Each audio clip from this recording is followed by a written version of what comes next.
demonstrate the ethical values expected from an ideal citizen. What is expected of us? What is expected of them? So they are expected to demonstrate those values which is expected from them. Develop critical thinking and problem-solving skill. Yes, as I mentioned earlier. They have to develop the critical thinking skill and the problem-solving skill. They might face challenges in their daily life. And then when they face challenges, they are expected to find the way out or a solution for the problems that they face in their daily life.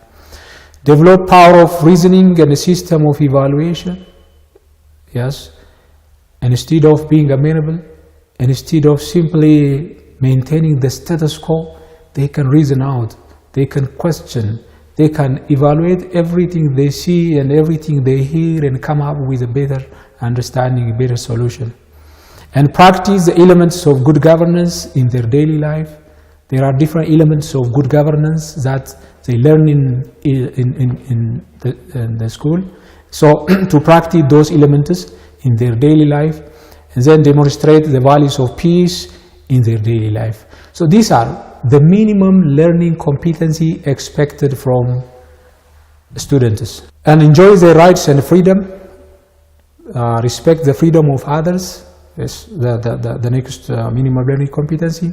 Continuously discharge their duty and responsibility, respect the rule of law, try to solve problems of the society, demonstrate indigenous democratic values in their community, appreciate the beauty of unity in diversity, rectify the deviant and violent behaviors that are observed within the divergent societal groups throughout the country are some of the minimum learning competencies expected from our students. Now let us proceed to syllabus. Syllabus, what is a syllabus? A syllabus is a plan for a course of study or a subject to be taught and learned. It's a plan, and it is a curriculum document. So citizenship education syllabus aims to inspire a set of cultural and universal values in students, and it enables them to interact and work with people from different social and cultural groups. And then a syllabus has different components. So let us try to see those components of the syllabus. A syllabus is made up of competencies. There are clear and specific competencies included in the syllabus. Contents are also provided in the syllabus. The scope, organization, either vertically and horizontally. Activities to be done while we deliver the lesson is also included. Methods of teaching and the approaches to teach. Materials of teaching and learning and assessment techniques are included in the syllabus, and these are termed as components of the syllabus. To see the difference between the current and the new syllabus of citizenship education, the current syllabus, yes, the existing syllabus, values are the same across all levels. From grade 5 up to grade 12, the same nominations, the same name given to all chapters, but the new syllabus chapters are different across grade levels. In terms of periods assigned, 3 periods a week, and the new one is 2 periods a week. And the current syllabus emphasized on cognitive domain, and the new one try to balance all learning domains, and more teacher-centered approach, the current one is, and the new one tries to make active learning approach. And the assessment method was generic. The former one was generic, and the current one is specific. This is the difference between the current and the new syllabus of citizenship education. To see the sample of a syllabus of grade 9 citizenship education, yes, this is how syllabus is organized.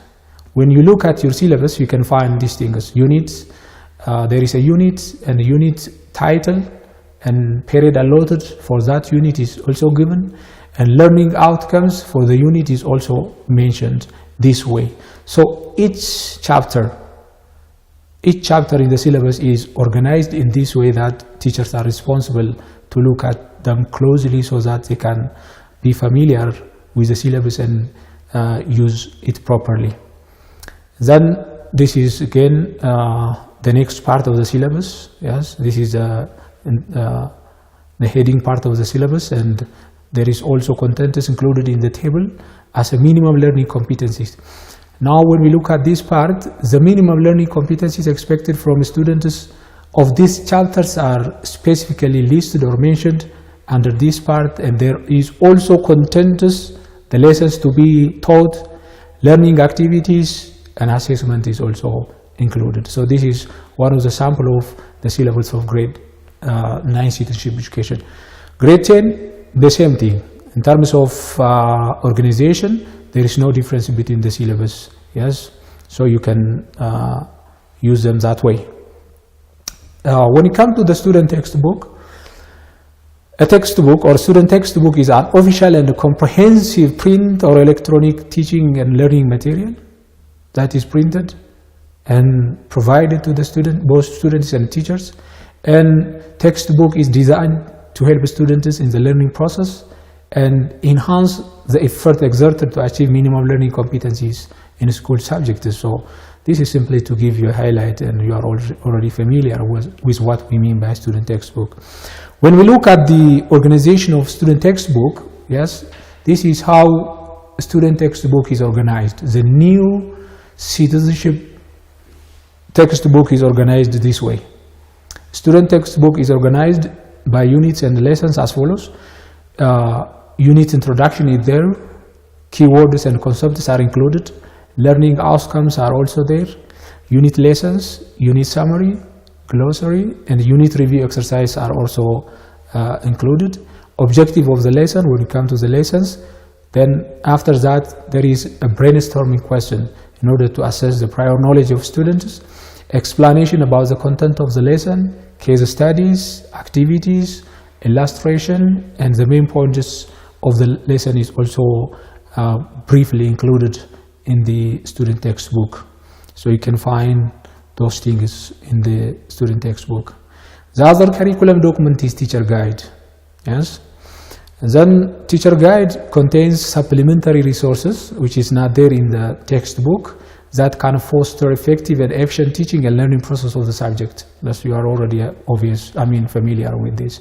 So the guide is intended to assist in the successful accomplishment of the subject objectives or outcomes. So it guides, the guides also includes directions and important guidelines for teachers. What is expected of teachers, how teacher is going to provide or deliver a lesson, and then different activities. The organization looks like this. Unit contains period allotted for the unit, introduction of the unit, learning outcome of the unit, lesson of the unit, answer for each unit reviews. And then when you come to the lesson part, lesson organization part, time allotted for the lesson is also there, which is not there in the textbook.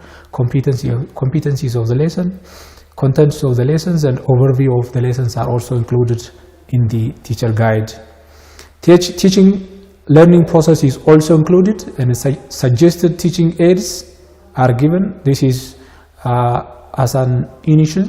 Teachers can in advance use their creativity to add other teaching aids. Pictures, charts, photographs, and diagrams are included.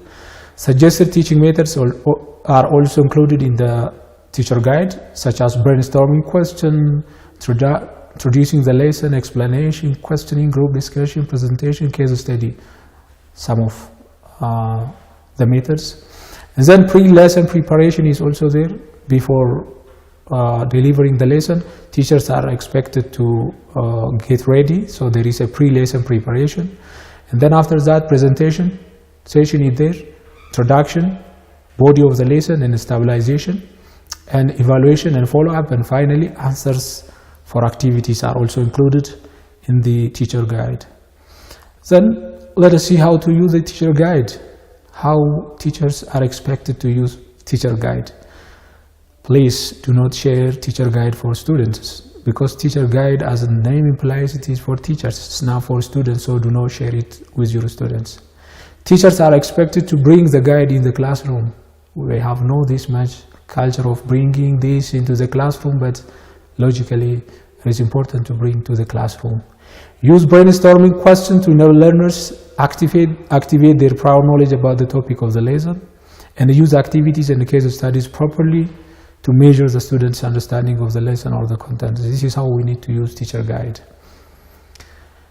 And there is also a need to an alignment between these documents, the curriculum document, the syllabus, textbook, and teacher guide.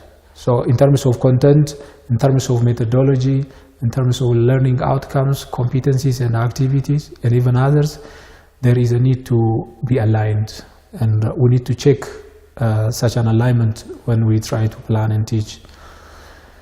And the other part is part 6, teaching and assessment methodologies and planning. And there is a question here for you teachers. What are the best methods of teaching citizenship education? Based on your teaching experience,